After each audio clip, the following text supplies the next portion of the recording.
Dans l'enfer remonte à la surface, je disais maléfice, rap, pyromane, style, frappe au style comme un scorpion. Morpion, t'es déjà morfion. À l'air, j'augmente mon scorpion. Dans mon jeu, t'es mis en échec. Je choque les bons chics et chaque MC qui suce aussi sec vont toucher des chèques.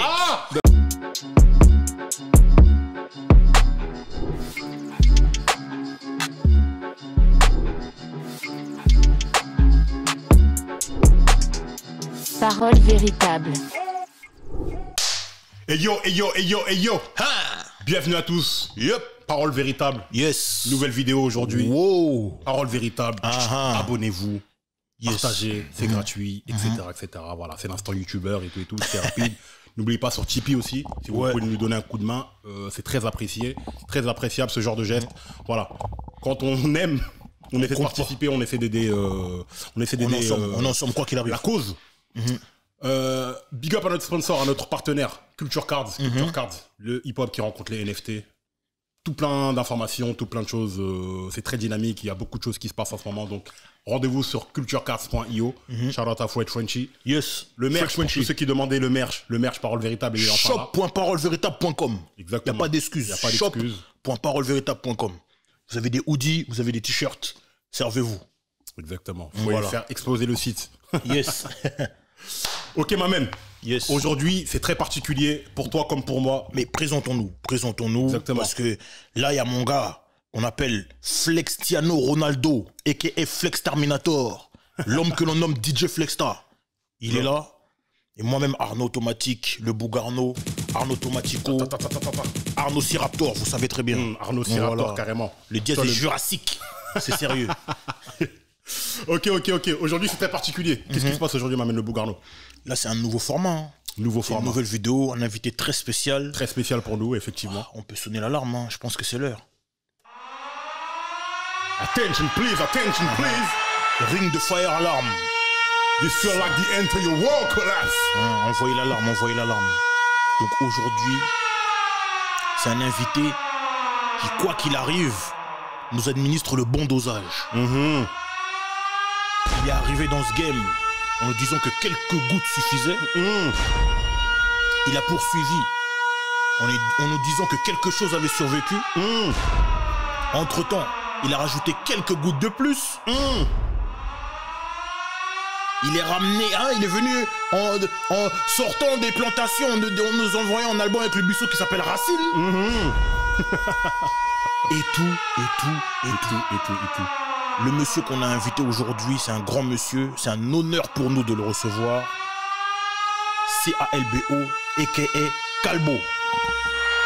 Give it up. Give it up pour Calbo.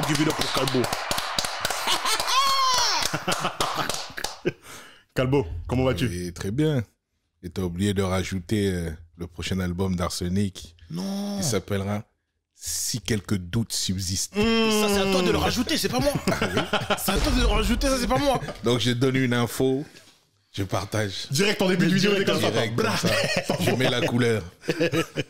Bon, ça va ou quoi, Calbo? Oui, très bien. Merci beaucoup d'être là. Merci vraiment. Merci beaucoup d'être là. C'est un plaisir pour moi. Depuis le temps que j'attends cette interview, je parle véritable, je regarde sur Internet, je suis jaloux. J'ai dit, mais heureusement, moi j'arrive, il y a plus de matos. J'arrive le jour où c'est le plus grand. Donc en fait, j'attendais, c'était ça. Moi, je devais attendre ce moment. Et comme je crois au destin, mon destin a dit que c'est aujourd'hui. Exactement. Voilà. Le destin, c'est très important. C'est très important. Surtout que on a fait une interview en fait pendant le confinement, via Instagram. Et si tu t'imagines pas les retours qu'on a eu. Non mais je suis Parole Véritable, J'ai même vu une fois ça parlait de nous là. Souvent. Dans le flow, dans le truc, oui. Toujours avec beaucoup d'amour et beaucoup de respect. Sachant que je tiens à rappeler, ça a été l'un des premiers à nous faire confiance. Exactement. On était personne, on n'avait même pas 300 followers quand Calbo est venu avec moi sur le live. Exactement. Tu vois? Donc vraiment, même pour ça, merci. Ouais, non mais moi, c'est de toute façon, comme je t'avais dit, même sur le live, moi, tous ces médias-là, ces nouveaux médias dont vous faites partie, moi, c'est un grand kiff pour moi, tu vois. Non, faut dire les noms. Camos Productions, La Récré, Grice TV, Starting Block. Vraiment. Même les petits que j'ai vus sur l'île, là, dont on parlait. Il y a plein de gars qui commencent à... Et nous, on a besoin de ça. Et c'est là où on parle vraiment du rap. Et c'est là où je prends mon plus gros kiff, c'est dans des médias comme le vôtre, tu vois. Ah, c'est cool. Merci, c'est cool. Bah, effectivement, nous, on est vos petits frères. On vous connaît par cœur. On va laisser les autres parler de vous. mal vous recevoir, qui connaissent pas les albums, machin, cela. Non, ça c'est même inacceptable. Donc là, là, c'est un manque de respect. C'est là, inacceptable. c'est parti, hein, je suis en pantoufle. Hein. Là, t'es à la maison, t'es à l'aise. T'es à l'aise. Voilà, parole véritable un jour, parole véritable toujours. Donc, nouveau format, analyse véritable. Analyse véritable. Analyse véritable. Shout out aussi aux frérots de Mogopoli. Mogopoli, à l'analyse, ils nous ont permis, ils nous ont donné l'autorisation d'appeler le format analyse véritable. Exactement, ça. Donc Mogopoli, on est ensemble. Mon gars Golgo, on est ensemble. Mon gars Jay, on est ensemble. Big up à vous les frérots. Oui, effectivement, analyse véritable parce qu'aujourd'hui, on va analyser la carrière et qui continue, la carrière de Calbo. Parce qu'il y a déjà un bon morceau là, de près de 25 ans qui est en face de nous là. Et tu viens de sortir ton bouquin Quelques gouttes de plus, il y a quelques mois aux éditions Mindset. Bouquin qui s'est bien vendu.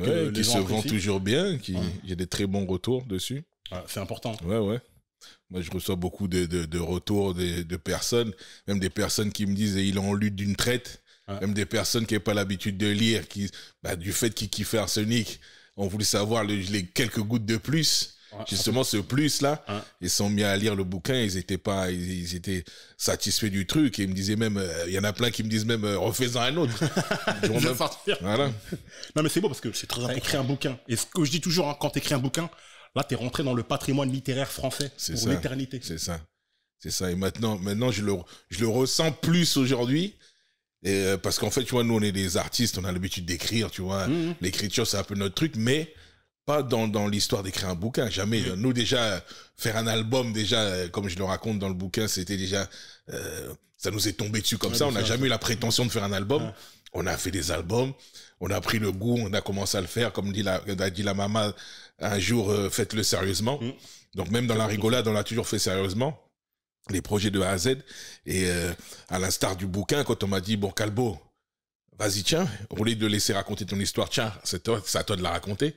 Et ben là, j'ai pas paniqué, quoi. Je l'ai pris comme, même si j'avais pas de prétention, tu vois, nous, les bouquins, dans notre jeunesse, c'était Victor Hugo, c'était les machins. Jamais tu sors de ton quartier, tu vas dire, tiens, je vais écrire un bouquin. On n'a pas cette prétention-là. Peut-être à tort. Sûrement à tort, parce qu'on a des choses à raconter. Et moi, quand j'ai vu mon frère Mystique et Oxmo qui m'ont dit, mais Calbo, là, nos vies, elles sont spéciales. C'est pas des vies normales de gars de cité. Vous avez rencontré Mandela, 25 ans de rap, toute votre histoire, comment ça a commencé. Mais ça se raconte. Et là, voilà. Donc, justement, c'est pour ça que aujourd'hui, faire un bouquin, quand je l'ai fini, j'ai eu ce kiff de me dire, ouais, j'ai accompli un truc. Et cette transmission, cette thérapie aussi, parce que c'est la vérité. Quand tu crées un bouquin, c'est une sorte de thérapie. Bien sûr. Donc, j'ai sorti des trucs qui étaient au fond de moi. Et voilà. Donc, même quand je l'ai reçu, justement, Mystique m'a dit, ouais, le jour que tu recevras ton bouquin avec la pochette, tout, tu vas l'avoir dans tes mains. C'est là où tu vas dire, ouais, j'ai fait quelque chose. Et effectivement, j'ai eu cette sensation quand je l'ai eu. Après, je me suis dit, ah ouais.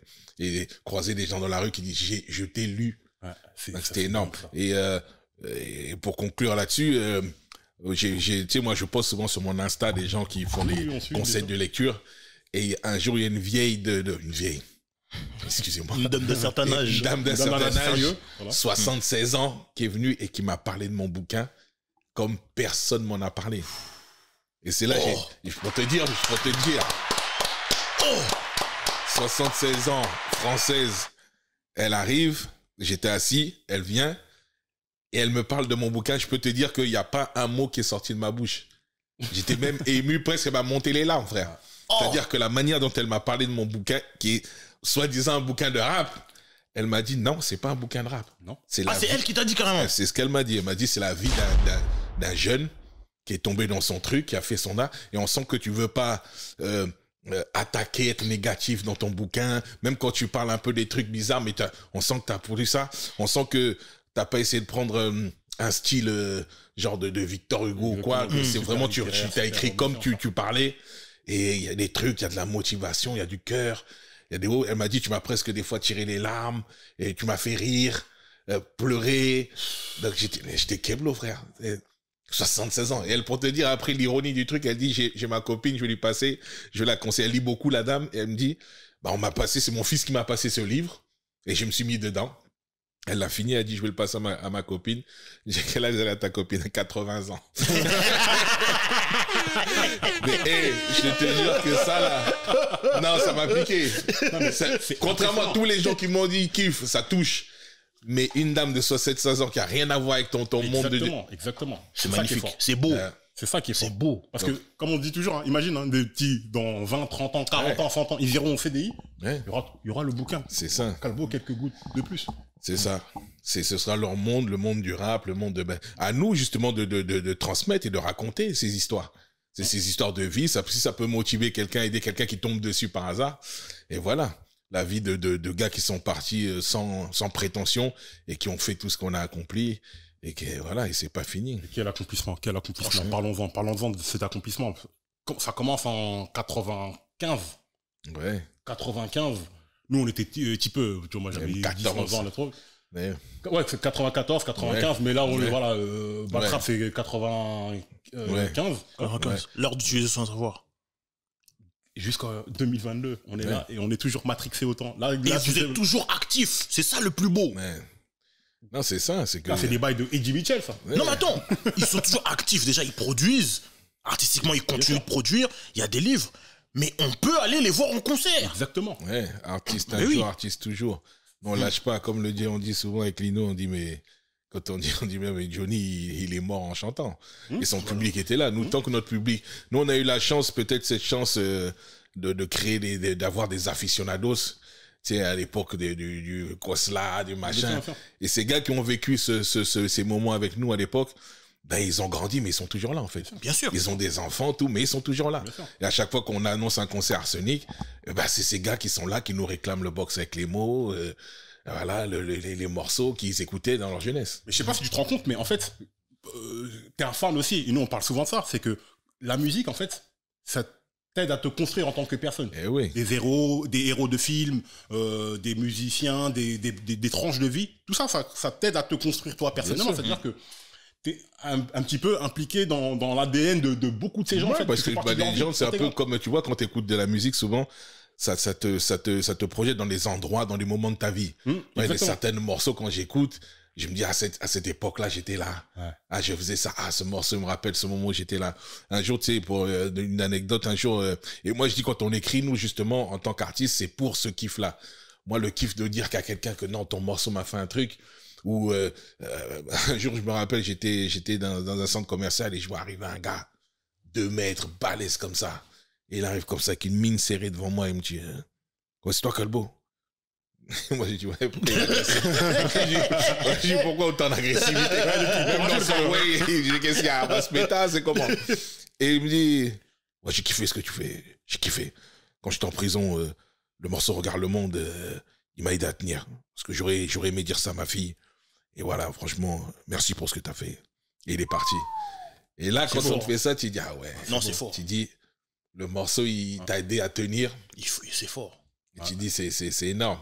Et donc, c'est pour ça qu'on fait la musique. C'est pour des morceaux comme Bissot, quand Mandela nous serre la main et qui dit, ouais, c'est bien ce que vous avez fait. Comme, tu vois, non, là, c'est trop. Ah, non, donc, c'est ce genre de truc qui fait que tu dis, ah ouais. Donc, quand on revient au Congo la première fois, avec l'album de Bissot, le retour, et qu'il y a, je sais pas, des milliers de gens qui sont à l'aéroport pour nous accueillir, on se dit, ah ouais. Les accueils présidentiels. Donc l'écriture là qu'on a fait au bord de la table, là, ça fait ça. Ça remplit des stades, des gens chantent Bissot, que ce soit aux Antilles, partout. Aux Antilles, on chante, les gens disent bis, bis. On comprend pas bis quoi. Ah, rejouer le morceau. C'est-à-dire, on fait Tata Nzambé, le morceau fini, le public demande rechanter encore. Derrière, avant de continuer. C'est dingue. Non, c'est là où tu te dis, ah ouais, d'accord. C'est dingue. Là, on a fait un truc, tu vois. Mais surtout, vous avez vécu tout ce truc-là, toute cette tranche de vie. Jeune de fou. Mais grave. Ça, c'est des trucs de rockstar. Normalement, c'est des biopics Tom Cruise ou je sais pas quoi. Tu vois ce que je veux dire? C'est des trucs de... C'est incroyable. En fait, aussi jeune, vous avez vécu un condensé de toute une vie, en fait. C'est ça. Avec la carrière que vous avez. Maintenant, je comprends pourquoi on dit la chanson, c'est haram. Parce que tu le vois vraiment. Quand tu vois que... tu as un chanteur, des foules qui t'acclament, des gens, tu vois les yeux, ça pleure, ça machin, tu te rends compte que, ah ouais. Et nous, on le prend plus pour dire, ouais, voilà, on est personne. Mais pourtant, pour ces gens-là, t'es quelqu'un. Et après, bah ouais, donc tu te dois maintenant, quand tu écris, nous, on s'est dit, ouais, on est la parole des sans-voix. Et on disait, bah, quand on fait ce rap dans lequel on s'est lancé, il faut dire des choses parce qu'il y a beaucoup de gens qui attendent sur nous, qui veulent écouter des choses. Bien sûr. Peut-être pas des autres, mais de nous au moins. Bien Donc sûr. on s'est toujours dit ça, même avec le frérot. Et c'est pour ça qu'on a toujours fait notre rap comme on le sentait. Nous, on disait toujours on rappe ce qu'on vit et on voit. Et donc, voilà, la voix des sans-voix rappe ce que les gens pensent tout bas. Et c'est ce qu'on avait fait avec Bissot, justement, à l'époque.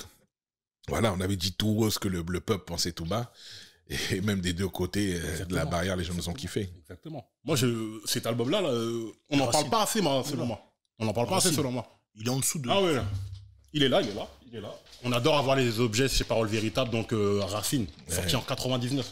Ouais, quel album. Février 99. Ouais. On se rend même pas compte à quel point j'ai zouké la voix. Oh, mais si tu savais. Numéro 1 aux Antilles de Zouk nous-mêmes. Oui. Je te dis, ça c'est vraiment un album, tu vois, on l'a fait vraiment comme on le ressentait, sans calcul. Comme ça, enfermé chez Passy, dans la cave là-bas, il avait aménagé son studio. On était tous chez lui en un mois comme ça dort, ça descend. Oh, t'as écrit quoi? Oh, le couple, waouh, ça tue, je pose, waouh, moi aussi, waouh, ah. L'hégémonie, la synergie, voilà. Ouais. La synergie qui fait que vous avez fait un classique. En plus, classique. souvent les classiques, hein, c'est quelque chose de naturel. Sans calcul. C'est un concours de circonstances qui fait que hop, ça s'assemble. Et en fait, c'est le destin qui est, ça Exactement. devait être comme ça. Et on voit la musique où elle est aujourd'hui. Moi, c'est ça, c'est le propre de l'artistique. Pour moi, je dis toujours à l'artiste, fais ce que tu ressens. Et après, kiffe déjà, fais ton kiff.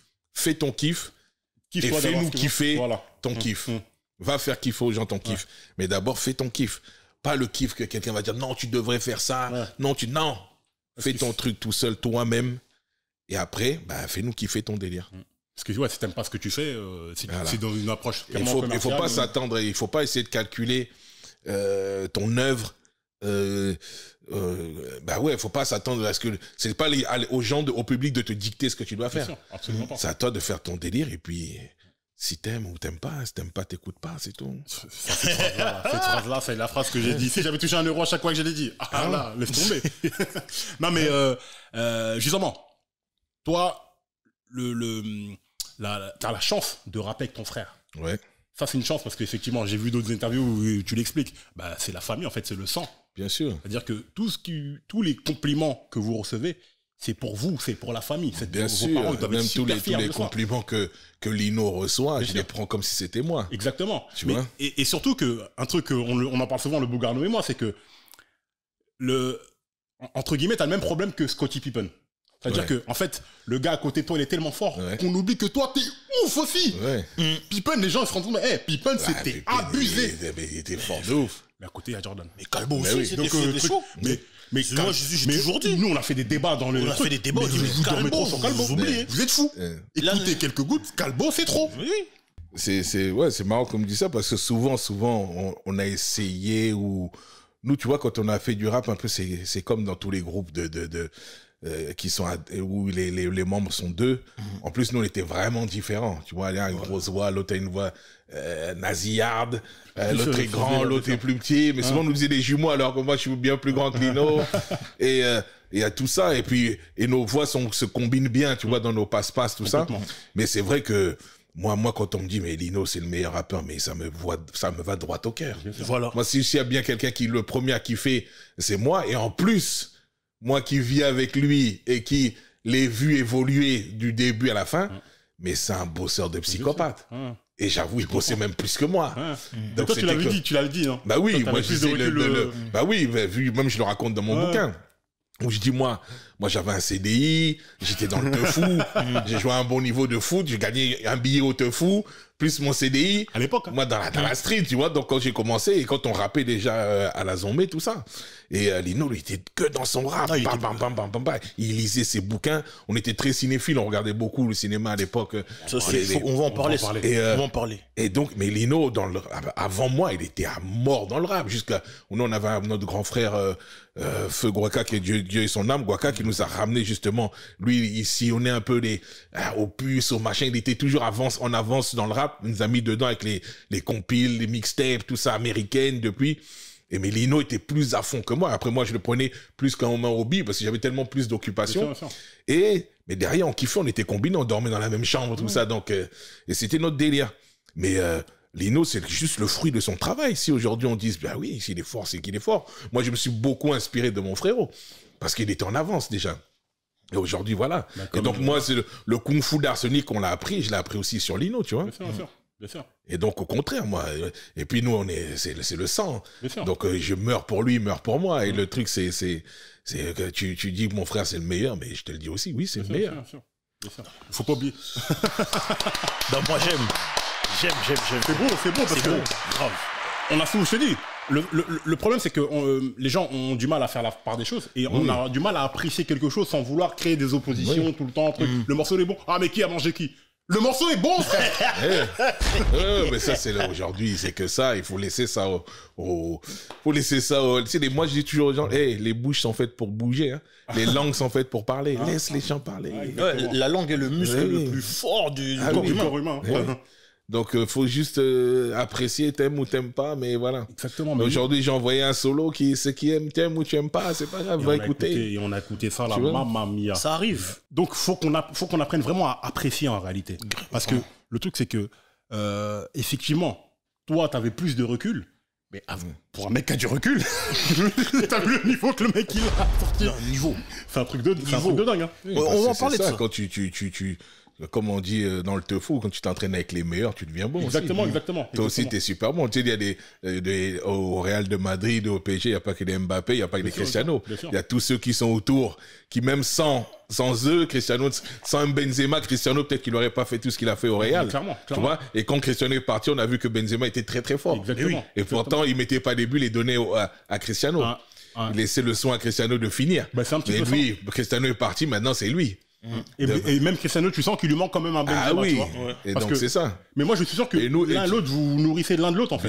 Bien sûr. Et même si tu prends Lino, je suis sûr et certain. Il va te dire que si tu lui dis, même il a toujours dit, quand on est en tournée, il a toujours dit, je ne suis pas un chanteur solo.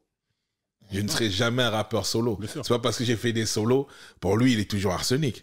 Et c'est comme nous quand on fait le délire, et moi la même, on va mourir Arsenic. Et nous, voilà, je raconte dans le livre, on est les deux frères, bah, la vie à la mort. Nous, on va toujours finir. Et notre kiff, c'est quand on est en concert tous les deux. Moi, quand Lino a fait sa tournée avec ses albums solo, ben moi, j'ai le plaisir de le backer dans ses solos à lui. Donc, j'ai dû apprendre ses morceaux à lui. Parce qu'en vérité, même ses morceaux à lui, c'était morceaux à toi. En fait. Bah oui, c'est comme si. Ben. Il y a aussi Tequila aussi qui est actif et qui lui aussi déjà est une figure de ça y est, de mec bien installé dans le rap français, etc. Ouais. Gros big up à Commando Tox, hein, parce que aussi ils ont une vraie figure de mecs installés. Nous, depuis le début, on les écoute. Hein. Voilà, depuis le début, depuis leur premier morceau. Lourd, depuis tous les morceaux, ils ont enchaîné. Lui, tu sais, et peut-être qu'ils ont Commando, peut-être ils ont déjà bossé depuis, ils ont peut-être souffert du succès d'Arsenic à l'époque. Forcément. C'était les petits frères. Et nous, on a longtemps tenu la dragée. Après, t'as transmis. Et Tequila, lui, l'ironie du truc, c'est que lui, il a toujours rappé. Même quand on a commencé.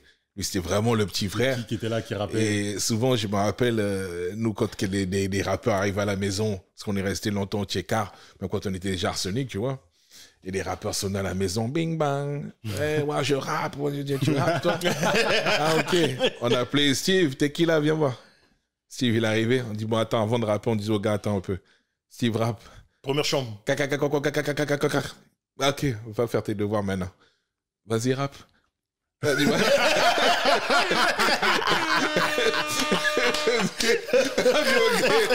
gars dit bon, je reviens. Voilà, on est venu vers ça. Là, tu rappes, on appelle le bébé qui est dans la chambre. Ah, les gamins. En train de faire ses devoirs. On dit, vas-y, Steve, viens. Rap. Ok, retourne faire tes devoirs. Vas-y, rap maintenant. Allez, les 36 chambres de Shaolin. Exactement. Si tu n'as pas passé la première chambre. Déjà, si là-bas, déjà, tu trembles. Ne passe même pas la prochaine. Et Steve, donc, il était là, il rappait depuis, il est tombé dans la marmite, lui. Mais c'est ça qui est beau, c'est que vous, en fait, le rap, il a toujours fait partie de votre vie. En fait. Il a toujours, parce que voilà, nous, depuis le hip-hop, les débuts du hip-hop, à Villiers, il y avait Saxo, il y avait Jockey et Turbo, c'est la prémisse du rap. Là, je parle vraiment du début du rap français. Et donc, nous, on côtoyait ce genre de personnes. Passy, le Zinkou, Ministère Hammer, c'était déjà là. Donc, tu vois, nous, je me rappelle, Passy, là, je vais te balancer, Passy, première caméra. Passy, je sais que quand il était Ministère Hammer, il passait à la Zambie, il écoutait les morceaux, après, il rentrait à Sarcelles. de dos, dire, il y a deux petits là, Villiers. J'ai écouté des trucs dans la chambre là-bas. Mais nous, encore une fois, on savait pas ça. Nous, on faisait notre folie comme ça. Et quand tu vois dans Baltrap, c'est très mature, techniquement, tout ça. Mais en vrai, nous, on le sait pas. Puisqu'on est dans la chambre, c'était pas l'époque des réseaux sociaux à l'époque. C'est notre délire, c'était notre délire de la chambre. 6e chaudron à Villers-le-Bel. Et si tu venais pas dans notre chambre écouter ce qu'on faisait, ben personne ne savait. Et c'est pour ça que Kenzie a été fort, justement, quand il a écouté dans la compil l'art d'utiliser son savoir, de nous dire, ben, vous êtes fort, mais nous, on savait pas. Les gars, ce que j'ai écouté, votre kung-fu, il est trop évolué. Donc lui, c'est lui qui a ressenti, Kenzie, vraiment le style arsenic, avant peut-être nous-mêmes, puisque nous, c'était plus le style de Calbo et Lino. Donc, c'était la manière dont on écrivait. Nous, c'était justement, nous, et aujourd'hui, dans mes transmissions un peu, j'explique que nous, le truc qu'on avait, c'était que déjà, on aimait bien la langue française. On était très fort en français, en dissertation, en rédaction. S'il y avait un truc qu'on maîtrisait, c'était le français. Ça se ressent dans les textes. Et on aimait jouer avec les mots et on poussait, l'exigence, nous, on le poussait nous-mêmes plus loin. C'est-à-dire que nous, on voulait pas faire du rap scolaire, on voulait jouer avec les mots. Tu le vois par exemple, dans Baltrap, moi, quand je rentre, je dis 3 macaques attaquent à la cam, mon cerveau bouillaka, tiré à bouillaka, bouillaka sur le mic. Donc, avec des mots, on aimait jouer le même mot dans l'enfer remonte à la surface. Je disais maléfice, rap, pyromane, style, frappe au style comme un scorpion, morpion, t'es déjà morfion, allerge, j'augmente mon score, pion, dans mon jeu, t'es mis en échec, je choque les bons chics et chaque MC qui suce aussi sec vont toucher les chèques. Donc c'était que du on aimait que ça soit compliqué. Et c'est un gars comme Kenzie, et à l'époque, si tu te souviens bien, à l'époque où on chantait ça, le rap était scolaire un peu. Oui. Du solar, c'était très clair. C'était le rap, c'était oui, Caroline, je t'aime. Et nous, on arrivait avec des caca. Et donc, lui, Kenzie, son oreille avait des gens, mais il a dit, votre style, il est compliqué pour les gens. Non, mais... Il a dit, il faut habituer les gens à vous entendre. Donc, on va faire des compiles, on va faire des featuring dans les albums des autres.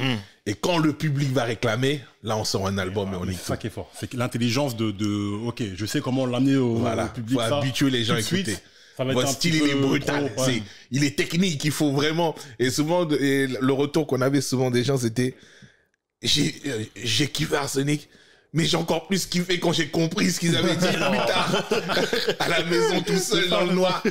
C'est ça qu'ils voulaient dire. Et souvent, on avait des retours comme ça. Mais de toute façon, nous, clairement, j'étais petit peu à l'époque et tout, avec son poids, big up à lui. On écoutait, vous, le MA3, etc. Et en fait, Afro Jazz aussi. Il y avait, le rap, il commençait à être de moins en moins scolaire et les mecs pouvaient plus s'exprimer, tu vois ce que je veux dire. Après, effectivement, il y a toute l'école Time Bomb qui arrivait encore avec un autre style. Mais vous, ce que j'aimais bien, c'était clairement, on voyait l'affiliation Quinry. Quinry est décomplexé et on met de la personnalité, on met de la folie dans le rap. Et surtout, on ressemble à personne. C'est ça. On est arrivé, c'est notre style. Il y avait pas c'était pas inspiré de quelqu'un, en fait. En plus, vous êtes le premier rappeur de votre ville. Voilà. Il n'y a pas personne qui était sorti. Il y avait, sorti, non, mais il y avait Turbo et Jock, c'était les gars qui rappaient au quartier, tu vois. Et Machine, ils avaient peut-être commencé à faire des trucs, mais il y avait Saxo dans la ville, il avait fait quelques morceaux. C'était un gars de Villers-le-Bel aussi, l'homme à la brosse à dents. Donc, il y avait quelques titres qui étaient mortels, et puis c'était ça. Et comme on était collé à Sarcelles, il y avait Ministère Amer, il y avait Rico, il y avait, tu vois, on avait ça commençait un peu dans notre coin, là.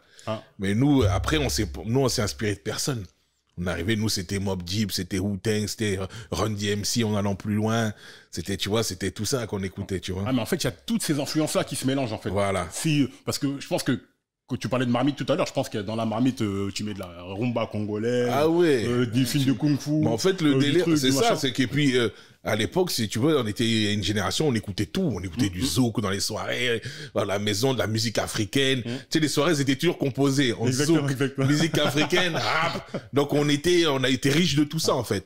Et dans nos raps, tu le ressens. Nous, tu mets un zouk, on rappe. Même Lino, tout technique qu'il est, tout voyou qu'il était, tu mets un zouk, il va te mettre un morceau. Donc tu vois. Et moi, je dis chaud, tu veux même une valse, moi je vais te rapper sur de la valse. Mais c'est ça, MC4K tout terrain. Tout terrain.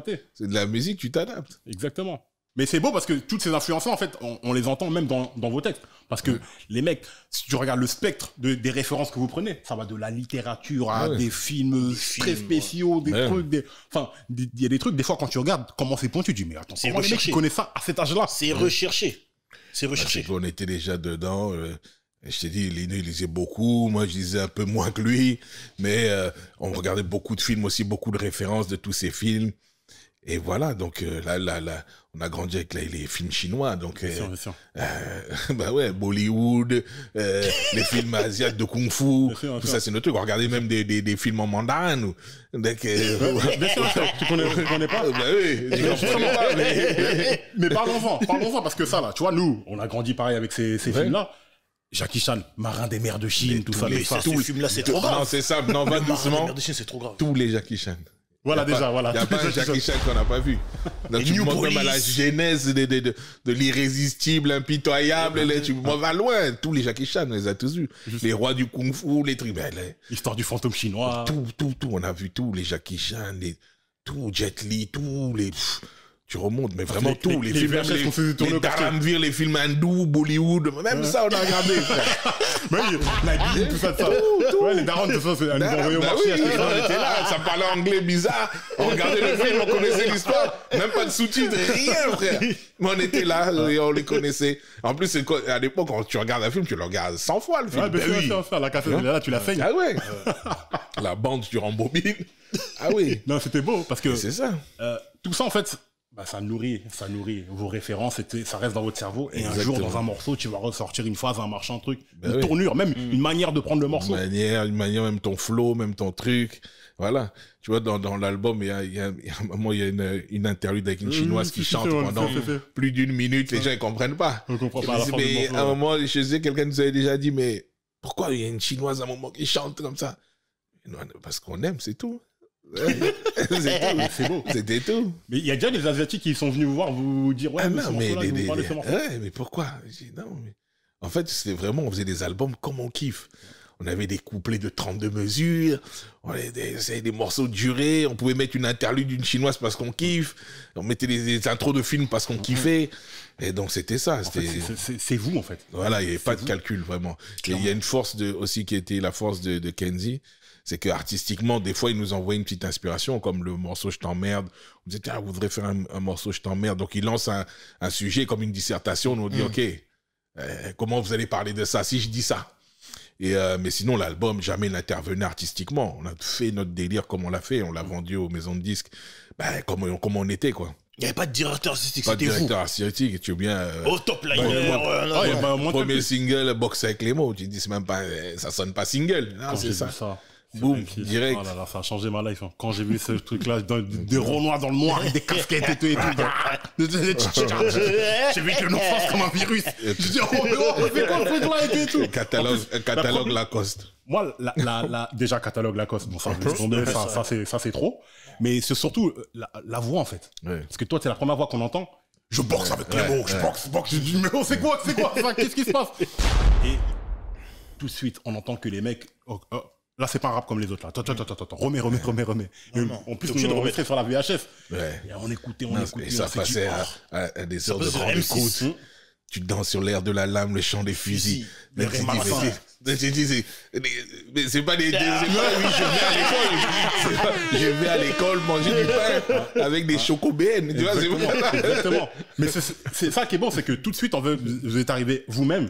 Et personne n'a essayé de vous façonner ou je sais pas quoi. Non, dire que vous êtes. Moi, je me rappelle, Pete, un jour, il m'a dit, je te balance, Pete. Il m'a dit, il a dit, à l'époque, lui, il était chez Time Bomb, tu vois, Pete. Il m'a dit, non, quand vous êtes sorti, Mars, il a mis là, votre album, comme ça, on était autour, comme ça. On étudiait votre conflit. Merde. C'est quoi ça? La concurrence. Ah oui, ils étudiaient, ils ont dit, merde. C'est quoi ce kung fu là? Parce que, pour le coup, là, c'était étonnant, c'était fort et c'était mature. Jamais tu te serais dit que c'était des mecs qui avaient moins de 20 ans. Je te dis, des tournures de phrases. Et c'est vrai qu'il y avait ce truc que, on le faisait tellement naturellement que voilà, donc... Mais ça sent que c'est naturel en fait. Parce que, tu sais, aujourd'hui, voilà, clairement, tu as tous les spectres de style, de machin qui sont arrivés. faire un truc nouveau aujourd'hui, c'est compliqué. Ah, c'est compliqué. Mais c'était encore plus compliqué à l'époque où il n'y avait rien, il n'y avait pas vraiment de modèle en de vérité. référence, tout, il n'y avait pas. Parce que personne ne peut dire que vous rappez comme un groupe d'avant. Non, les gars qu'on kiffait, un gars comme Roca, on le kiffait, il avait son style, tu vois, Roca quand il arrivait avec sa voix spéciale, il était là avec son acolyte, donc il y avait les kung-fu. Kondo, Daddy Lorsi, tout ça. Voilà, Daddy Lorsi, il arrivait avec sa petite voix, Daddy Lorsi, donc il y avait du style, mais on cherchait pas à leur ressembler, on aimait bien, mais on n'allait pas copier Roca. Mais surtout, à l'époque, c'était interdit. Ça se faisait pas. Pas copier. Non. Viens avec ton kung-fu, là tu prévois son kung-fu, alors à toi. Exactement. C'est comment, c'était ça qui était fort. Mais c'est comme dans les films de kung-fu. Toi, tu viens de quelle école? Moi, je viens de l'école de Nanani. Ah, vas-y, montre-moi ton kung-fu. Moi, je viens de telle école. Ah, moi, mon kung-fu est mieux que celui-là. C'était ça. Ça m'appelle un film avec Crâne d'acier. Et même la force de la hyène intrépide. Et de Jackie Chan, et à l'époque, Sectera, ben, personne ne se ressemblait. Personne. C'est ce qui faisait la force du groupe. Ah ouais. C'est que il n'y a pas de concurrence. En fait, tu peux même sortir les 3 albums le même mois. Ouais.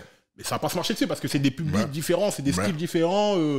Et tout était qualitatif. Ouais, moi, c'est ça qui m'impressionne. C'est que les mecs, je sais pas, vous rappelez, ça vous a. Parce qu'il y avait la douane volante. Mais vous avez jamais raté un. Non seulement il y avait la douane, mais il y avait la douane volante. C'est-à-dire, il y a certains qui ont voulu passer la douane. Il y a certains qui ont voulu passer la douane à l'usure. Ils ont voulu passer la douane à l'usure. Tu sais, le gars qui reste 5 heures dans la cabine, tu commences à fatiguer, donc la douane, les flingues commencent à tomber. Mais toi, t'as passé la douane, ton couplet passé, on te rattrape. Tu dis non. C'est pas bon, ça. On commence. Ah ouais. C'est important l'exigence. Mais après, est-ce que. De toute façon, on l'a vu tout au long des projets qu'on suivit, parce qu'on parle souvent de quelques gouttes suffisent, évidemment, parce que c'est un classique. Pour moi, voilà. Il est dans mon top 2 et il n'est pas numéro 2, tu vois. Non, moi, voilà. Clairement. Mais clairement, sur le second album, on sent aussi que ce même Kung Fu avec un peu plus de maturité, etc. Plus de prise de risque aussi. Bien sûr, au niveau des voilà, on a voulu changer le tout. De toute façon, un classique, c'est un classique. Hein. Oui, Michael Jackson a fait un thriller. Hein. Bien sûr. Il n'en a pas fait 2. Bien sûr. Et si tu veux, c'est celui que tu fais sans calcul. Là, tu découvres le truc. Bah, vas-y, je crache ma Jura comme ça. Deuxième album, tu réfléchis un peu plus. La carte est devenue gold. Donc, tu vois, nous, en plus, on a des enfants, donc là, la maturité est là, t'es plus tout seul, t'es plus le mec du Tchekar seul tout, qui crache sa haine. Mais on avait toujours ce truc de rapper ce qu'on vivait, qu'on voyait, tu vois. Voilà, on rappe la vie des gens. Et on avait toujours ce style. Et puis, avec Sully B-Wax, maintenant, on a changé un peu. Non, plus boom boom, mais ça donnait quand même des morceaux comme Poison, Ghetto Blaster. Ouais, là qu'il y a des trucs, il y a des kung fu. Regarde le monde.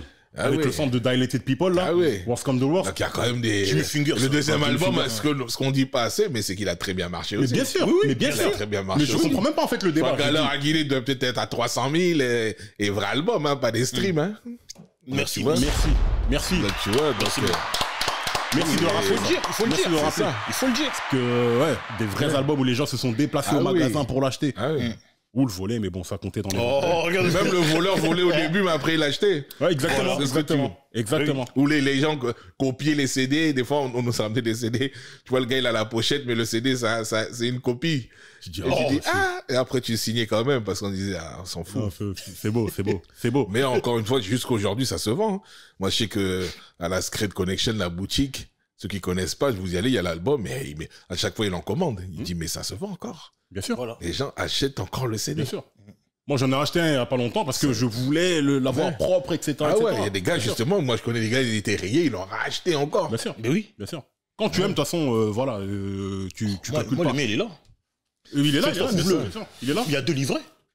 Il y a 2 livrets. Il y a 2 livrets. Le deuxième, non, il n'est pas là. Mais il y a 2 livrets. Même les livrets, tous les photos. Il y a 2 livrets. Parce que le précédent, je l'ai prêté, il n'est jamais revenu. Ou il est revenu, mais comme par magie, le CD a disparu.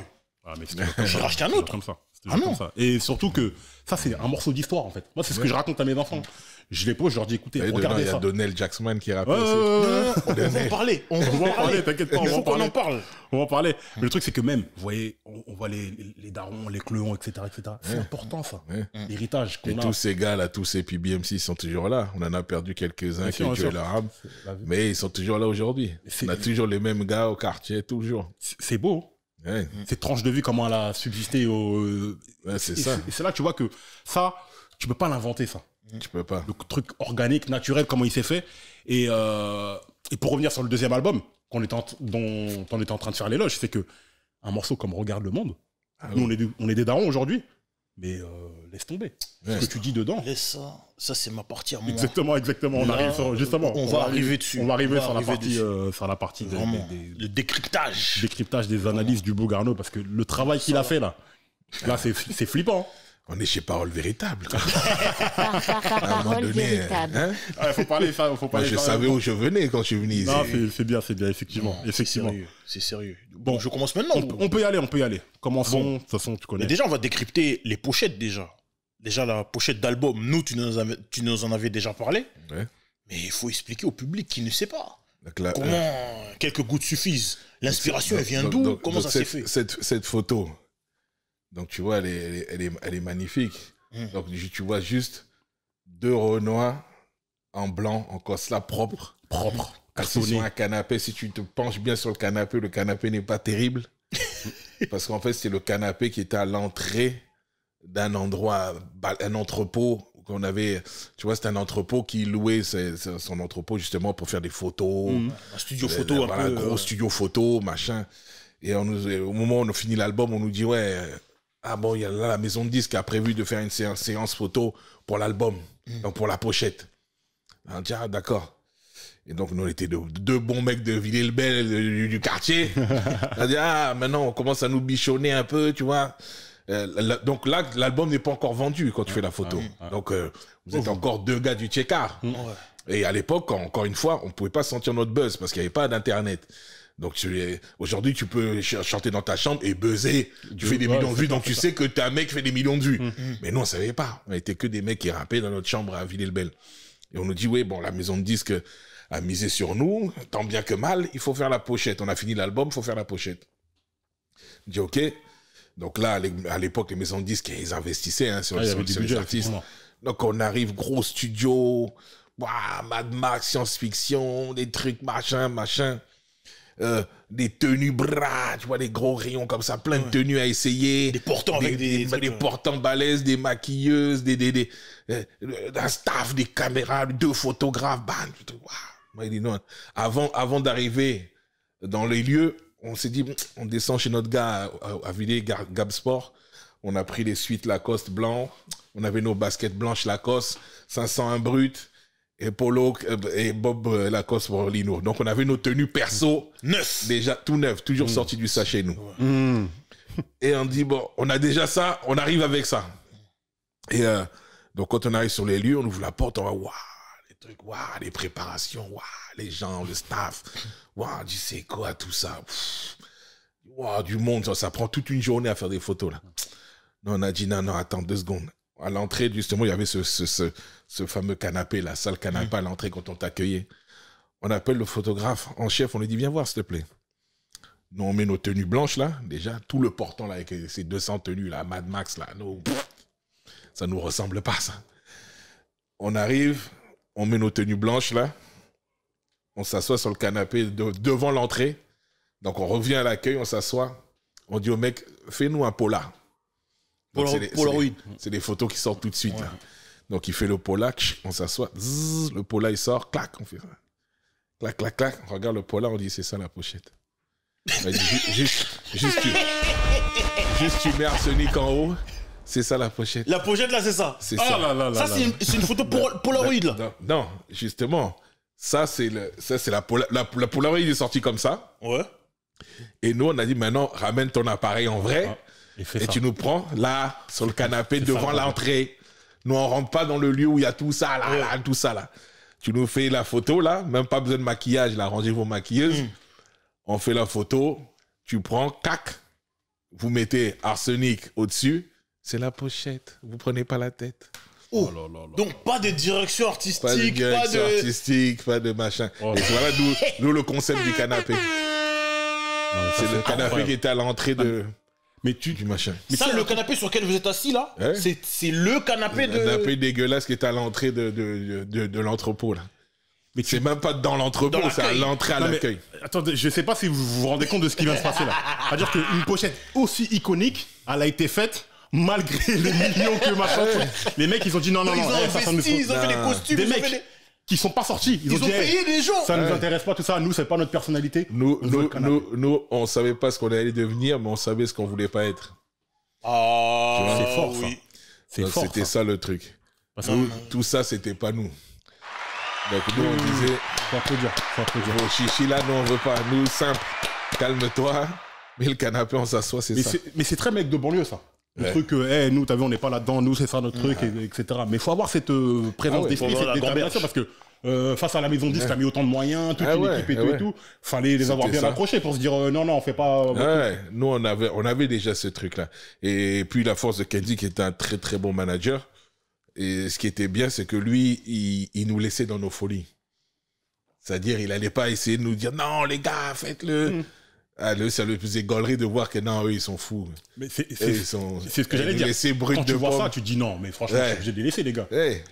Et puis nous, c'est ce qu'on c'est l'image qu'on voulait donner. C'est celle-là, c'était superstar dans le ghetto. C'est-à-dire, on est dans le ghetto, mais t'as vu, on a tout en blanc. On est propre, tout, mais laisse-moi dans tes trucs. Parce que je n'ose même pas imaginer ce que ça aurait pu être une pochette autre que celle-là. On En allait fait. faire des poses bizarres, des trucs, des tenues coiffures, bizarres, des orange, confiolo midesque. Non, on a dit Je te laisse-moi prends un exemple très simple. Tu vois, moi, Mantes-la Jolie, Express dit, sur le bout du monde, je sais qu'ils étaient très fâchés d'avoir fait la pochette avec les des chapeaux, costumes, tout ça, tu vois. Ouais. Ça leur ressemblait pas, Ouais. mais ils ont écouté, tu vois, peut-être qu'ils ont été persuasifs et tout, ils ont fait C'est confiance, et on les a amenés dans C'est un ça. truc où C'est pour ça que je pas eux, en disais fait. justement la force de Ziken, c'était justement de pas nous, même si voilà, on avait fait déplacer des gens, le photographe, je sais qu'il avait prévu ces trucs, on a dit non, c'est pas grave, laisse. Ils sont restés keblo comme ça, mais en plus on était tellement sûrs de nous, non. On a Non, dit, mais c'est obligé de se ça, la respecter. pochette. C'est obligé de se respecter, ça. Tu vois, ça se respecte. Ouais. Non, Du ça coup. c'est pour la pochette, ça c'est ça. Mais maintenant on va rentrer dans le décryptage des textes. Essentiellement, je vais prendre tes couplets parce que comme on dit, on sait que Lino est très fort, mais il faut qu'on mette aussi en exergue les textes que toi t'as écrits dans le sens où, ben Les oui, gars sont fous. dans le sens où, moi personnellement, il y a certains textes que j'ai compris quand je les ai lus. Tu vois ce que je jure ou pas? C'est vrai. Ça, c'est l'effet qu'on fait. Vraiment. souvent. Et souvent, comme il disait la dernière fois, il y a des trucs que t'écoutes, mais pour comprendre, écoute ça dans le noir. Tu reviens. Tranquille. Après, tu rallumes la lumière, là tu réécoutes, et là tu Exactement. auras compris. Et clairement, moi, mon morceau préféré de l'album, c'est Par où t'es rentré, je t'ai pas vu sortir. Ce morceau-là, là, C'est incroyable. comment dire ça, la fiche technique de ce morceau, elle est épique. Parce que 98, on est dans une époque où c'est 16 mesures par couplet, 3 couplets, les refrains, etc. Ça commence à se Mais là, structurer. en fait, comment ça a été découpé, vous êtes 3 sur le morceau. Normalement, si vous faites la facilité, c'est chacun un couplet, c'est réglé. Ouais. Ça a été des mathématiques. Vu que c'est 16 mesures le couplet, il y en a un qui va prendre 8 mesures, les deux autres, ils vont prendre 4 mesures, 4 mesures. Deuxième couplet, pareil. Troisième couplet, pareil. Mais celui qui va rentrer au premier couplet, c'est pas sûr que ce soit lui qui rentre au deuxième couplet, et il va pas rentrer avec 4 mesures, mais peut-être avec 8, et celui qui va terminer. C'est incroyable. Ta fiche technique avec toi, c'est quoi? C'est tu rentres dans le premier couplet, t'envoies 4 mesures. Ouais. Dans le deuxième couplet, tu termines le couplet avec 4 mesures, Ouais. et le troisième couplet, tu rentres avec 8 mesures. Ouais. Comment ça c'est... Mais vous avez réfléchi au truc comment? Et je C'est vais- des mathématiques, c'est je vais même te comment c'est donner- fait? je vais- Gourcuff qui a fait la Je vais C'est te quoi? donner une anecdote dans ce morceau. Quand on met la musique du refrain et que je commence en disant « J'ai vu de la lumière, je me suis dit, qu'est-ce qui se passe là-haut ?» Parce qu'il entend ça dit « Calme, non, laisse-moi dire ça. » Jamais. Et non, là, c'est mes conneries, ça, qu'est-ce qui se passe là-haut? Ah, c'est pas mal, hein. C'est pas mal, hein. Ah, je dis là, je vais commencer. Là, c'est C'est ça. vrai que ma voix, c'est une voix de boxe avec les mots. Quand tu rentres, c'est... Hein? Tu vois, ça change. Ah, j'ai vu de la lumière, je me suis dit, qu'est-ce qui se passe là-haut? Ça, c'était... Non, mais en fait, c'est ça, en fait. La synergie, tu sens que l'autre, tu le Bah dis. oui. Attends, toi aussi, moi aussi, truc. Non mais c'est tellement bien découpé que même le refrain, chacun a sa ligne. Ah. Et la dernière ligne, vous la partagez. Ouais. Et vous avez fait comment? Vous avez réfléchi, vous saviez ce que vous vouliez faire, ou ça s'est fait sur le moment? Comment en ça s'est plus, fait? à l'époque, on écrivait beaucoup en studio, tu vois. Et à cette époque, on était à Polygone, donc le studio à Toulouse. Et donc, on était parti parce que les studios à Paris, c'est trop d'awa. Donc, pour finir l'album, on est parti à Toulouse finir l'album, à Polygone, à Blagnac. Et donc, à cause du dawa, tu vois, à Paname. C'est ce que c'est, ouais, voilà, les studios à Paname. Kenji a dit, ah non, vous allez finir l'album à Toulouse. Donc, piscine, il y avait une petite piscine, il y avait une maison, on dormait, studio. Donc, on avait ramené Jimmy Finger qui faisait les sons en direct. On posait en direct. Et les featuring. Donc celui de Passy descendait à Toulouse. Donc, il venait de Paname. Kenji les envoyait. Donc, Passy venait passer 2 jours à Toulouse. Donc, et on faisait des morceaux. À l'époque, on écrivait direct en studio, tu vois. Ouais. Et donc, on s'assied, on va parler de quoi? Par où t'es rentré? Ouais, ok. Et on fait tourner le son. Bon, ok. On partageait déjà les couplets. On savait déjà combien de mesures. Donc, on commençait à être des scientifiques un peu de Ah non, c'est de la science. Du rap. On commençait. C'est de la science. Tu sais, comme je le dis, comme c'est écrit dans l'album, comme ma mère avait dit, ouais, faites-le sérieusement. Et bon, on commençait à maintenant calculer techniquement. Et on savait que voilà, quand j'étais avec Guino, on pouvait faire des 32 mesures, des machins. Mais en featuring, c'est bon, on calculait. Et comme on écrivait en studio, on était assis, on s'entendait. Et voilà, donc c'est comme ça qu'on a découpé ce morceau. Et par où t'es rentré, voilà. On a raconté, voilà, nous, comment on est arrivé dans le monde de la musique. On est passé, on a brisé un carreau. Non, mais si les portes sont fermées, nous, on rentre par le hublot. Que ce soit sur l'aspect technique, même sur l'aspect symbolique, moi, il n'y avait pas de porte ouverte, alors j'ai pété un carreau. Mais c'est une image de fou. C'est une image de fou. Ouais. Et ça veut tout dire. C'est-à-dire qu'il n'y avait pas de porte ouverte. Et on va faire notre place de gré ou de force. Si tu veux, à l'époque, nous, issus des petits du ministère Hammer, c'était le groupe qui était un peu rejeté un peu dans le milieu, tu vois. Et donc, on a toujours dû tout pas faire en force. Du ministère Hammer à Arsenic, l'histoire, c'est que quand on signe à Hostile, ils veulent pas signer Arsenic, ils veulent signer ministère Hammer. Et nous, Kenji impose un peu le truc en disant, mais en leur faisant comprendre, vous êtes fous, vous savez pas c'est qui ces petits-là. Donc, il avait tellement une force de persuasion qu'il a réussi à leur dire, hey, c'est eux, attention. Et je te jure qu'à l'époque, quand Hostile nous signe, et c'était à l'époque Benjamin Chubanich, et jamais de sa vie, il pouvait se dire on allait vendre 100 000 albums. Il a déjà annoncé, ouais, s'ils vendent 30 000, c'est déjà bien. C'est déjà bien, ouais. Et c'est parti en 300, 400 000. Tu vois? C'est trop grave. Et donc, les délires, c'était ça. Mais ce morceau-là, je me suis trompé tout à l'heure, j'ai dit au troisième couplet, tu rentres. En fait, c'est Passy qui rentre. Toi, t'es l'entre-deux, entre Passy et Lino. Et tout à l'heure, tu disais un truc important. Quand tu disais, oui, il n'y avait pas de porte ouverte, alors j'ai pété un carreau.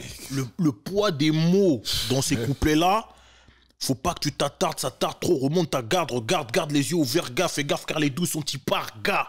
Je viens du chaudron, je fonce déjà sûr quand même. Je suis pas là, gars, député kické pour que tu m'aimes. Ou tu m'aimes pas, tant pis, mais qu'on pille ton pays. On détruit tous les fausseurs comme le volcan à Pompéi.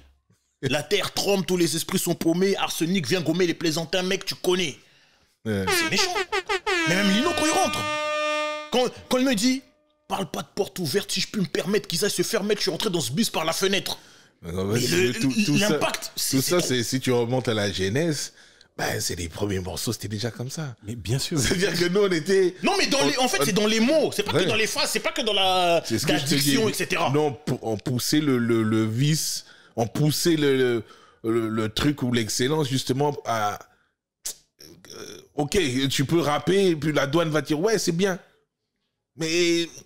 Tu peux aller encore mieux. Dire non. Moi, j'ai déjà fait des couplets. Toujours te pousser dans tes Moi, j'ai déjà fait des couplets où on a un cimetière de couplets qui sont bien, mais tu auras un gars comme Lino qui te dit fais une douane avec Lino, gars, faut plaire à Lino. Donc là, t'es obligé de kicker. Si tu kicks pas, les gars vont dire non, tu peux mieux faire. Non, tu vois des dos. Si tu vois des dos, là, quand t'es dans la vie, tu sais déjà si t'as tué ou pas. De toute façon, tu sais si t'as tué ou pas. Tu vois les tétés. Tu sais, si tu passes la douane, les voix sans papier. Non. Ah non, la douane, elle est sévère. Ah non, mais c'est... Mais là, vous êtes à Polygone, la douane, elle est où? En vérité, c'est vous-même. Mais la douane, c'est nous-mêmes. L'autodouane. Mais c'est la pire. Mais c'est la pire. C'est la pire. C'est-à-dire que on doit se plaire. Et puis, moi, je te dis, comme j'ai un frère, c'était un génie du rap. Donc, lui-même, Lino, moi, j'aime bien ses techniques parce que Lino, il peut être là dans le studio avec vous. il va perturber même le studio. Il va perturber le truc, il va parler de tout et de rien, de l'Ukraine, du machin. 4h, 5h du matin, on est là depuis. Et puis il est là, le studio va fermer, on me dit, mais Lino, mais toi t'as même pas écrit. Ah, calme-toi. Tu là, et il va te chier un couplet qui tue. C'est même pas d'où il a sorti. C'est-à-dire que même s'il parle avec toi, mais son couplet il est déjà dans sa tête. Ah, ça c'est fort. Il va te lâcher, il va te lâcher une tuerie. Donc nous qui avons même plus, lui là, tu sais, c'est des Messi, c'est des Cristiano Ronaldo. C'est-à-dire lui c'est un génie du foot, mais comme Cristiano, tu crois que le mec est fort seulement comme ça, mais il bosse à mort dehors, à la maison. Et t'as tellement bossé à la maison en amont que ce qui paraît naturel, mais en vrai, bah, parce que t'as tellement bossé dur que c'est naturel. Ouais, il rend le truc facile, quoi. Il rend le truc facile. Et ça coule comme ça. C'est pour ça qu'aujourd'hui, aujourd'hui, moi, je prends une feuille blanche, je peux t'écrire un morceau de rap ou une chanson. Et souvent, on dit, ouais, les gens, ils prennent une feuille blanche et ils vont réfléchir. Mais c'est parce qu'on l'a tellement fait et qu'on a tellement poussé à l'excellence. C'est ce que j'essaie de faire avec ma petite rappeuse Laura Yenish. C'est ça, je la pousse. Même si c'est bien, elle me dit, ouais, mais t'es jamais content. Non, faut l'exigence. Mais les 10 000 heures, hein, tu vois, c'est toujours vrai.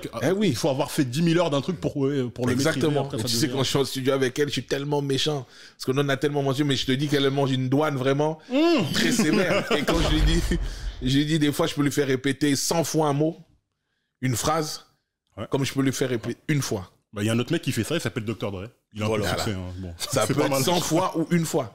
Et je veux dire que des fois, quand elle le fait une fois et qu'elle me regarde, je lui dis c'est bon, elle-même elle veut s'auto-douaner. Je dis non, elle veut se suicider. Je dis non, c'est bon. Hein? T'es sûr? Oui, c'est bon. Une fois, oui, j'ai ressenti tout de suite. Et si je ressens pas, non, on commence. C'est important. Et maintenant, elle est habituée à ça. La difficulté pour elle, maintenant, c'est simple. Quelqu'un qui vient dans le studio pendant qu'on bosse, et il peut se dire, mais non, c'était bon. Non, nous, on sait à quel moment ça va être bon. Ouais. Et c'est tout ça qui fait, à force de bosser dans l'exigence, quand l'exigence devient normale, c'est là où tu as passé un cap. Mais tous les mecs qui sont forts, c'est que des trucs comme ça. Je peux même prendre une référence de Son Goku, quand il va sur la planète Namek. Il s'entraîne dans la machine, dans le vaisseau, avec une apesanteur à 10 000 fois plus celle de la Terre, mais qu'il arrive là-bas, frère, c'est un oiseau. Voilà, et c'est là que il est devenu beaucoup plus fort. C'est-à-dire que même dans les comics, c'est vrai, même dans les dessins animés. Celui qui ne prépare rien prépare un échec. Donc quand t'es prêt, c'est la vie. C'est-à-dire que moi, je lui dis dans la difficulté, habitue-toi à la difficulté, maîtrise la difficulté. Plus tu vas faire des choses qui vont être dures et plus tu vas les maîtriser, plus la vie va te sembler facile. Bien sûr. Moi, j'ai joué au foot, on avait un entraîneur, c'était un tortionnaire. On courait toute l'année, normalement des test Cooper en fin de saison, alors que normalement test Cooper c'est au début de saison, que tu fais du physique à mort pour après te la couler douce à la saison. On faisait du physique toute l'année. On boudait, mais à la fin on était des monstres. Un match, c'était de la rigolade. Un boxeur s'entraîne comme un ouf. Et pour le jour du match, c'est de la rigolade. L'entraînement doit être plus dur que le match. C'est exactement ça. C'est ce qu'il disait pour la Dream Team, ou même les Bulls, tu disais les entraînements. Mais laisse tomber, on arrivait dans les matchs, c'était de l'eau. Parce que l'entraînement, ce qu'on s'envoyait... L'entraînement, c'était plus violent que les matchs. Et nous, c'est ça. Et je peux te dire que derrière, la douane, nous, c'était pas... n'importe qui aujourd'hui, je les vois en studio... Ou des fois, il m'arrive d'arriver en studio et j'écoute un morceau de quelqu'un qui est en train de se faire mixer. Et je dis à l'ingénieur, mais t'as laissé passer ça? Ouais, mais...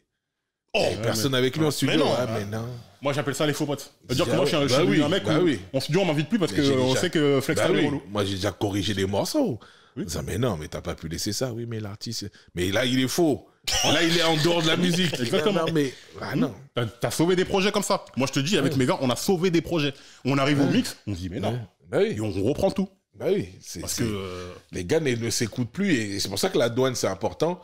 Parce que quelqu'un d'autre t'écoute. Et tu peux toujours bien faire. Nous, moi, je remercie la douane. Je remercie la douane. La méchanceté des douaniers. Sinon, tu ne serais pas... Parce que toi, tu peux te contenter de ce que tu as fait. Ils vont te vanner. T'as pas de recul. Mon deuxième étape, pour quelques gouttes suffisent, j'ai essayé de prendre 2 morceaux par album. Donc le deuxième morceau que moi j'ai choisi, c'est Chrysanthème. Parce que c'est un morceau, je sais pas quelle est la bonne formule, mais si c'est pas un morceau que j'écouterai toute ma vie, c'est un morceau que j'écouterai jusqu'à ma mort. Et clairement, la thématique qui est dedans, ça parle de la mort. Moi, on m'a dit un jour, rien n'est plus sûr que la mort, et rien n'est moins sûr que son heure.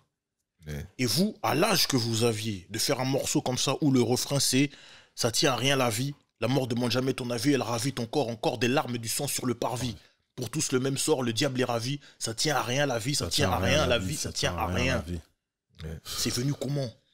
Mais ça, c'est un peu ce qu'on vivait et ce qu'on voyait, comme je te disais, dans les quartiers. Tout le monde, c'est pour ça que nous, on a eu ce succès et ce regard des gars du quartier, mais de tous les quartiers. Nous, tu sais, à l'époque, il y a beaucoup de gens qui disaient « Ouais, j'aime pas Secteur A, sauf Arsenic. » Et j'ai compris le sauf Arsenic, ce que ça voulait dire. C'est parce que nous, vraiment, on rappait pour tout le monde. À la base, c'était ciblé quartier, puisqu'on vivait dans un quartier. Donc, on rappait, mais dans toute la vie d'un mec de quartier. Et ça tient à rien la vie, c'est ce qu'on vit. Des fois, on a des gars qui sont morts comme ça. N'importe quand la mort t'appelle, t'es pas prêt. Voilà, des règlements de compte, des trucs, des toxicos, des machins, des gars meurent. Hier, tu l'as vu, aujourd'hui, il est mort. Ça tient à rien la vie. Et donc, c'est des thèmes comme ça qu'on prenait parce que c'est ce qu'on vivait, ce qu'on voyait. Surtout qu'il n'y a rien de plus universel que ça, quoi. Ah ouais. Mais le truc, comme tu dis, c'est que la vie au quartier, très tôt, t'es confronté. Moi, je me souviens très tôt. Dans ce couplet, dans mon couplet, je parle justement d'un gars qui a pris une balle perdue. C'est un storytelling. C'est un storytelling fou. Ça, c'est quoi? C'est les films, en vrai, qui t'ont... C'est ça, c'est le français. C'est aussi ce rap imagé qu'on aimait. Parce qu'on racontait la vie, en fait. Et comme on rappelait la vie, n'importe où, quelqu'un, il a vécu ça. Qui peut être à Marseille, il peut être à Toulouse, il peut être à Paris. Et en plus, dans tous les quartiers aussi.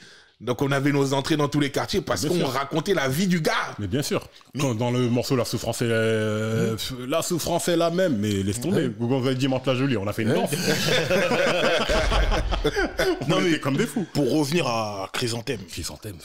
Ton storytelling dedans, il est quand même épique parce que quand tu regardes le déroulé en fait du texte, quand tu lis le truc et quand tu vis la chose, quand tu l'écoutes, au début le mec il est vivant, il parle de qui il est. Il parle de ce qu'il fait et progressivement, en fait, il meurt. Et à la fin, terminer les beaux jeux, les conneries. Et si tu veux mon avis, ça tient à rien la vie. Mais l'idée, elle vient comment? Moi, je veux pas que tu me donnes la recette. Mais est-ce que tu te rends compte de ta conscience de ce que tu as fait? Je sais pas si tu vois ce que je veux dire. Moi, j'en prends conscience quand tu m'en parles. J'en prends conscience quand tu m'en parles. Mais moi, quand je le fais comme un gars qui est fort en français et en dissertation. C'est-à-dire qu'avec Lino, on s'assoit, on lâche un thème, on dit OK, parce que nous, on aimait quand même, on disait bon, on va pas parler de notre bite et notre couteau, on va essayer de parler de choses quand on fait un morceau.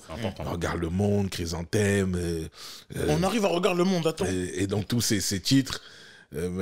Tu vois, même quand on parle des fachos dans le morceau, Saison blanche et sèche. Vraiment, nous, c'était des thèmes, tu vois, des gros titres aussi. Parce qu'après, quand on a fait le thème, après, il faut trouver le titre. Et donc, comme on est cinéphile, et il y avait ce truc de trouver des titres aussi qui ont l'impact du machin. Et c'était quand même un travail. C'était un boulot. Ça faisait partie du fais-le sérieusement. Fais-le sérieusement. C'est-à-dire qu'on faisait notre peura. Mais on rajoutait une difficulté, l'exigence, c'est nous qui la rajoutons, c'est pas quelqu'un qui arrivait, un professeur qui nous disait soyez plus, non, on était plus nous-mêmes. Et on se poussait toujours à aller plus loin dans la technique, dans les thèmes, et puis voilà, et puis c'était des thèmes de quartier. Moi, je sais pas si tu as prévu de parler de la chanson, mais quand j'ai écrit pour Asia, par exemple, on allait en parler, pas de la chanson vraiment, mais on allait parler de ta plume, de ton côté auteur aussi. Voilà, je te dirais que ça aussi, c'était un thème. À la base, tu vois le clip, elle est à toi, où elle est là dans une piscine. Elle est à toi. Mais en vrai, quand j'écris ce couplet, c'est un thème d'une fille jeune dans le quartier. Elle est grandie, 18 ans, elle a un enfant. Mais c'est un enfant, à 18 ans, 17 ans, une meuf, c'est un enfant. Elle a un enfant qui grandit, mais elle la calcule pas. Et je dis, attention, surveille. Donc, elle, quand premier couplet, je dis elle, je parle de la fille. Deuxième couplet, elle, je parle de l'enfant, de la femme, et de la mère, et que dans elle, au pluriel, dans le deuxième couplet. Attention, occupe-toi d'elle, parce qu'elle grandit, c'est toi son exemple. C'est technique. Et donc, c'est tous ces thèmes. Dans là-bas, je parle d'une fille de province qui sort avec un mec de Tess. Elle est enceinte. En bas, il y a des coups de feu. Le gars va à la fenêtre et dit frérot, descends, ça part en couille. Il se retourne Et quand Assia commence à chanter, toi, je sais pourquoi tu me regardes, elle est adossée à la porte avec ses mains sur le ventre en disant non, j'ai un mauvais pressentiment, ne descends pas. Parce que là-bas, j'ai un mauvais pressentiment si tu descends. Et effectivement, il est descendu, tu sens qu'il est descendu. Et au troisième couplet, quand elle dit là-bas, elle parle du paradis, elle a l'enfant à la main au cimetière. Ça, c'était mon idée, la manière dont j'ai écrit le morceau. Oh là là. Et la technicité. Et quand tu vois le clip, c'est des Chinois, des Yakuza, machin, c'est parce qu'au Canada, tout le monde au Canada. Alors que moi, quand je l'écris, c'est un truc de test. Et la maison de disques dit non, mais c'est trop réducteur. Mais comme c'était les morceaux d'Assia, moi, je suis pas rentré plus que ça. C'était déjà un honneur pour moi qu'elle m'ait laissé sortir les morceaux. Donc, j'ai pas fait plus que... Mais si c'était Arsenic, j'aurais insisté, non. Moi, je l'ai écrit en mode test, fais mon truc de test. Mais là, j'ai vu après, quand j'ai regardé le clip, j'ai vu des Chinois, des trucs, bon. J'ai dit, écoute, hein, Chinois, c'est neutre, tu vois, ça passe. Et à l'époque, moi, quand j'ai écrit, c'était un truc de test. Un mec de test avec sa fameuse, il y a un embrouille. Il descend, il y a embrouille. Ah, des histoires qui sont malheureusement... Et donc, si tu veux, nous, Arsenic, pour en revenir à notre sujet, c'est qu'on écrivait des moments de vie qu'on vivait, quoi. Ils sont émus. Non, mais fort. clairement. Très Franchement, fort. tu te rends pas compte à quel C'est point très, ces très morceaux, fort. ils sont puissants, ce que tu décris. C'est des choses qu'on a tous vécues. Pas que dans les quartiers, justement. Ça arrive partout, ça. Ouais, c'est ça. Ça arrive partout. Regarde le monde. Hein. Regarde le monde. Moi, faut que tu me parles du texte et de la pochette. Ouais.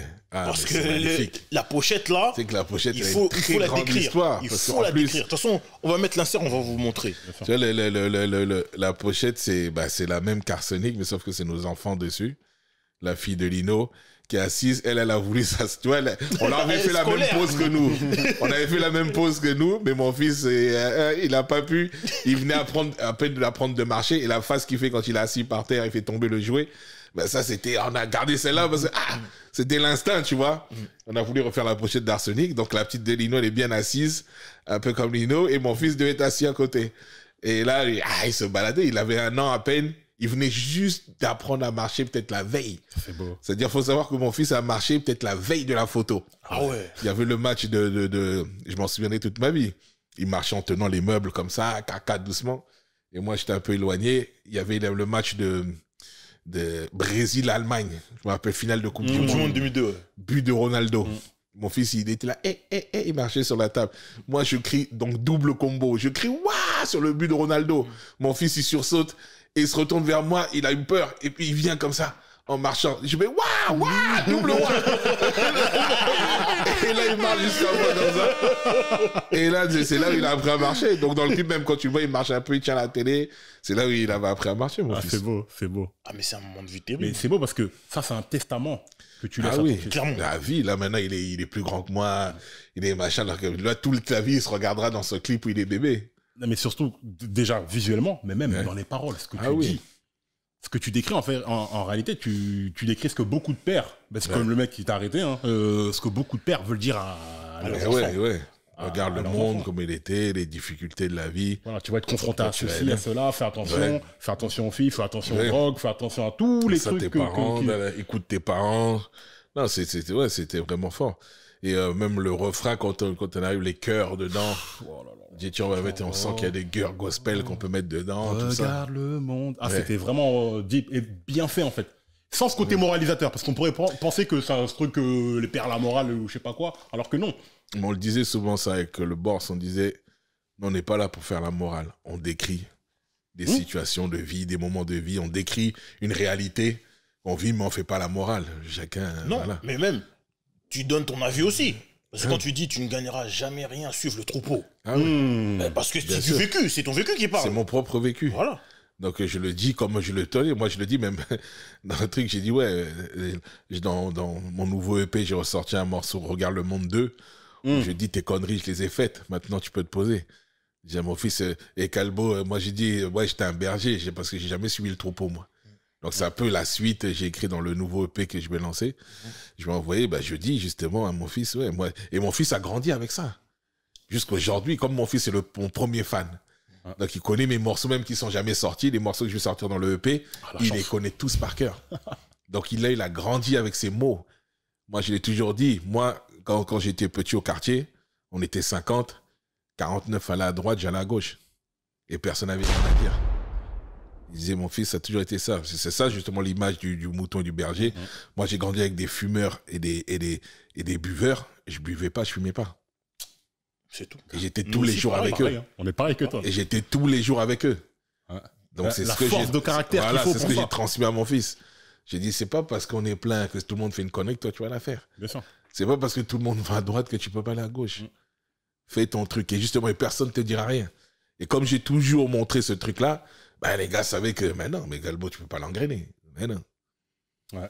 Mais ouais. Non, ça, c'est c'est très fort. important. C'est ça, très très fort. important. Mais pour Regarde le Monde 2, vous refaites la pochette ou pas?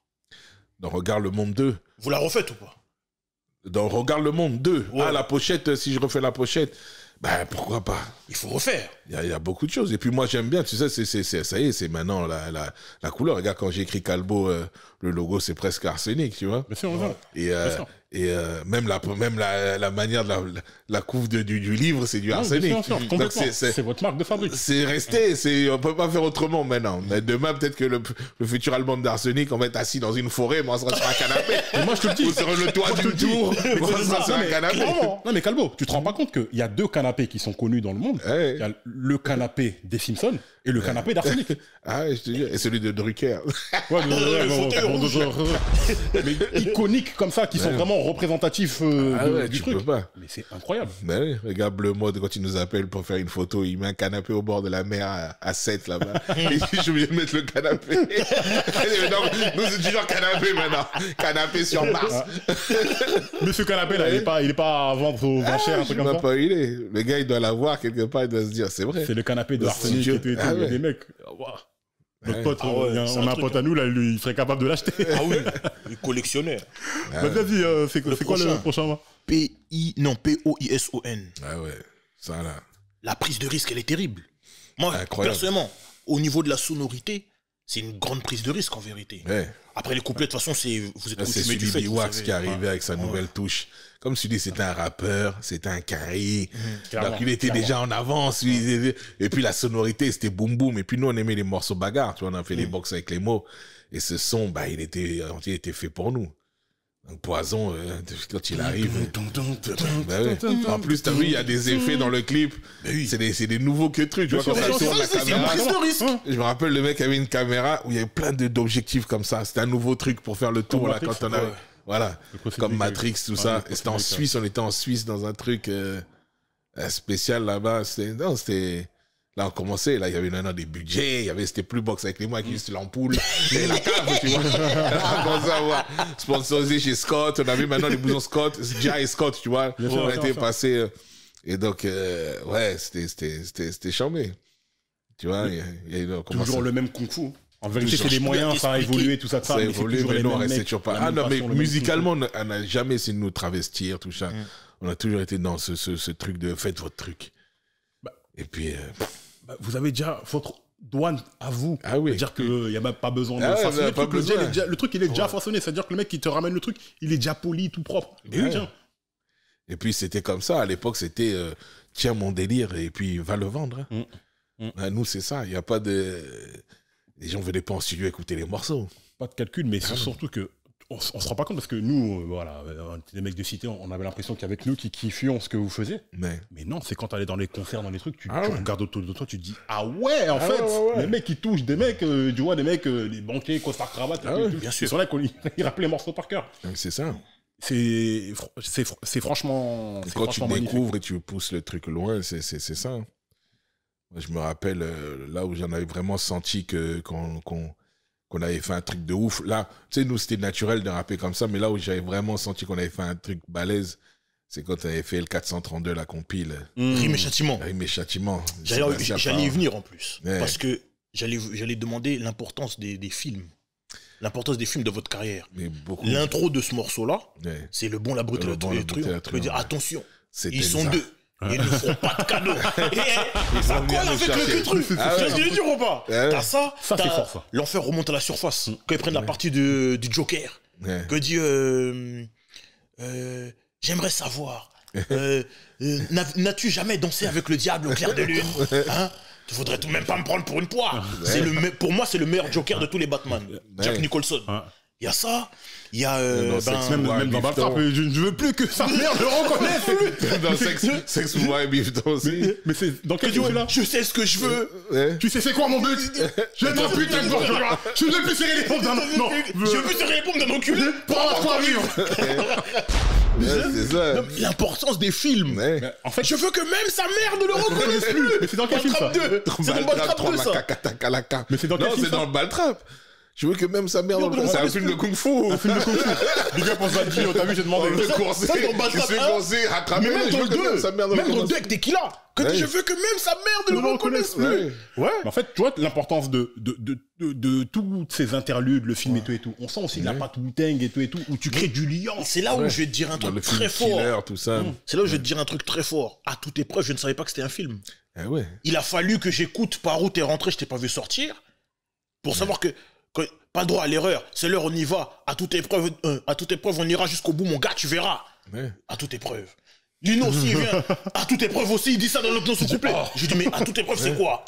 Tu tapes de Google, tu trouves, c'est un film de Kung Fu. Ouais. Et là où t'as regardé les The Killers, t'as regardé les syndicats du crime, tu vois, toute épreuve, c'est encore plus. Ça tire dans tous les sens, slow Non, mais c'est motion. quoi? John Woo, c'était un tonton, c'est quoi? Ouais. Et mais c'est ça, justement, tu vois comment même après, longtemps après, tu peux retomber sur une phrase et dire, ah ouais, c'est de ça qu'il parlait. C'est Pareil dingue. du Ah film. ouais. Mais moi, je savais pas de toutes épreuves, je connaissais pas. J'ai regardé encore hier pour me remettre. Ouais. J'ai dit, mais c'est n'importe quoi, ce Non, film, non, ça c'est pète de partout, la les folie, trucs. c'est de la Dans folie. l'hôpital, c'est n'importe quoi. Ouais. Mais les films, des fois, vous regardez un film, vous dites, bon, ça, c'est un morceau. Ou, à toute épreuve, cette phase-là, on va la garder pour... ou La phrase. le titre d'un morceau. Vous y réfléchissez Bah après, non, mais après, d'abord le thème et le titre qui vient après. Mais souvent, même un titre peut t'inspirer un thème Bien sûr. de vie, tu vois. Parce que comme nous, on est très métaphorique, tu vois. Donc, voilà. Donc, nous, même un thème. Pour moi, tu me donnes un titre, je te fais un morceau. Et pareil pour Lino, tu lui donnes un titre, il te fait un morceau. Voilà. Et toujours développé d'une manière où il y a des phases qui vont te rappeler le morceau, mais sans que ce soit scolaire, trop facile. Donc, c'est ça le délire. Non, les films. De toute façon, en termes de films, je pense que vous avez des goûts très compliqués. Les Tenet et tout, ça doit être Ouais. des trucs là. Les Ouais. trucs, le cinéma de Nolan, les trucs, un an après, tu penses encore au film, tu dis non, Ouais. mais comment il a fait ce truc-là et tout. C'est clairement, ces albums-là, ces œuvres-là, on les décrypte comme ça. Tu sais, même là, je te vois avec le t-shirt Boys in the Hood. C'est fait exprès. Je me rappelle Kenzie, quand il est arrivé au secteur A et qu'il disait, il disait à tous les membres, vous avez vu ce film, vous avez vu ce film? Et nous, pratiquement tous les films qu'il citait, on les avait tous vus. Tu vois, que ça, les guerriers de la nuit, les machins, certains. Ah, Warriors, ouais. The Warriors. T'as pas eu les Warriors? Non, je peux plus parler avec toi. Regarde avant le film et regarde. Il disait non, t'es obligé de tout voir. Ah ouais, tous les films de l'époque, on les avait tous vus. Mais De Break Street, 84, machin, tous les films. Tous les films street, on les a vus. Justement, je résiste pas à l'envie de te demander. Les scénarios sont où? Le scénario. Quand est-ce que vous faites un film? Ça vous est jamais... Ça, c'est le grand kiff de Lino. Je sais qu'il a ce kiff. Et je pense que c'est la suite logique. Clairement. Tu sais que là, maintenant, tu vois, on en parlait en off, où je disais, moi, j'ai fait un grand changement sur moi-même pour pouvoir arriver aujourd'hui à faire un livre. Ça veut dire que je peux faire un livre, je suis capable de faire ça. Je sors un solo alors que j'avais jamais pensé. C'est pas que j'étais pas prêt, parce que les morceaux qui sont dans mon EP, c'est des morceaux que j'ai écrits depuis longtemps, certains. Et ils étaient là, souvent on nous dit, ouais, à quand le prochain Arsenic? Mais il faut savoir qu'on a au moins une vingtaine de morceaux que personne n'a jamais entendus, qui existent. Et quand je les écoute aujourd'hui, ils sont forts. Ah, mais Et on combien? peut les sortir aujourd'hui, ils sont forts. Combien? Comme la séance d'écoute privée. Tu veux faire un délire, la séance Et en d'écoute fait, privée, tu fais payer. on a toujours écrit, en fait. On a toujours... Et le film, oui, c'est la suite logique. Après, on a envie... il se parle de faire un film secteur A. Il se parle de...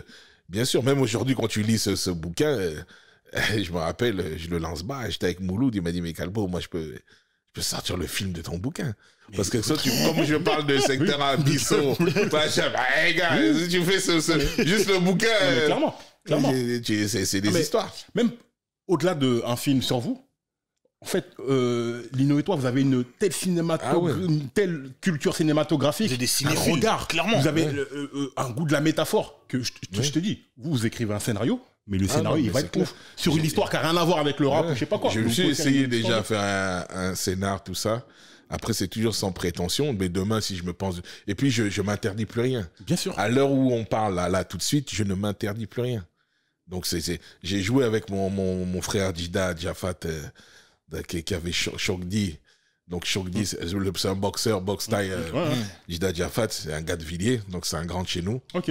Il a grandi avec nous, on a grandi en regardant Jida faire le fou dans la street. Et lui, c'est un des gars, justement, qui nous a inspiré aussi. Moi, il m'a beaucoup inspiré dans le fait où c'est quelqu'un qui a fait ce qu'il a dit. C'est-à-dire, il a voulu être champion du monde de boxe thaï, et il a été champion du monde. Et pour le faire, il est parti en Thaïlande tout seul, avec un billet aller, et il est revenu, c'était plus le même mec.